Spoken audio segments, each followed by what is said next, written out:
I'm Mike Collins and I work for business development in the County Council. And this is my daughter Elizabeth, and she is 8. So my wife has arthritis, and arthritis developed. Sometimes arthritis affects your organs as well as your bones, and in this case it affected Paula's lungs to the point that she became very, very ill. Her lung function deteriorated quite quickly, and she then became bedridden, and we had to, the only option to keep her alive was to have a lung transplant.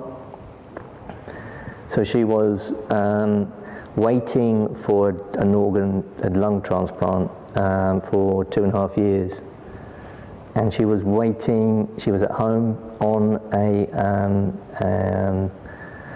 breathing support system for most of that time. Nearly died a few times, and then had a transplant in 2001.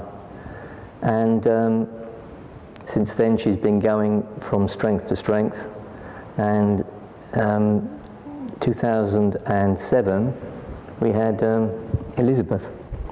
And I think it's fair to say, would it be fair to say, Elizabeth, that if Mummy hadn't had a transplant, you wouldn't be here? Is that fair? Yeah. Yeah. So we are very, very lucky, and Elizabeth has a sister who's born before the transplant, and the two of them now, fight like sisters do. But the bottom line is, she wouldn't have a sister, and we wouldn't have a daughter if Mum hadn't had a transplant. Well, I guess like a lot of people, I didn't know anything about organ transplantation. I didn't know how many parts of your body you can actually give to other people. It is a true gift. It's a gift of life. It gives people it changes people's lives. The thing about it is that I'm on the list, Elizabeth is on the list, her sister's on the list, all our friends and family are on the list. But the important thing is that you need to discuss this with your loved ones, because if you don't do it, if the law as it stands states that even though I've signed up and I want to have any part of me given to other people, if Paula at a time of enormous emotional strain said that she didn't want any part of me taken away, then she would have the final say on it, and I wouldn't be able to give any of my organs, even though it's my own wish. So the message I'd give is, please talk to your loved ones about it, but it's a massive, massive gift. It doesn't impact on you only in the sense that it does give some degree of consolation if somebody dies, especially if they die early, to the family, because it's something that you're giving life to other people. My name's Paula Collins, and I'm married to Mike, who works at Suffolk County Council in Endeavour House. Well, before I had my transplant, I didn't have a life at all, because I was in bed all the time on a ventilator, so I wasn't able to do anything at all with my eldest daughter at the time, it was from the age of 2.5 to just before she was 5.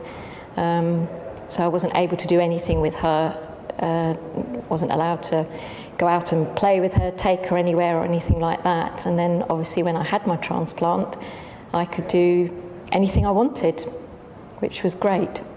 Once you've had your transplant, you're told a very limited amount of information about the person who gave you the organ. You are usually told whether it was a man or a woman, and roughly about what age they were, and that's it. You're invited to write a letter to the family that have given the donation, which is then given to the hospital where you've had your organ transplant. That then gets passed on to the hospital where the donation actually came from, and they contact the family, and they ask that family whether they wish to receive that letter. And you are never told whether yes, they receive it or no, they don't, so it's totally up to them. I did write a letter, but I don't actually know whether the family actually accepted it or not. I hope they did, because just to say thank you, and the words of thank you are insignificant compared to what they've given me. They've not only have they given me my life back, but they've given me Elizabeth, and I lead a fantastic, very full, lovely life, and I'm incredibly grateful.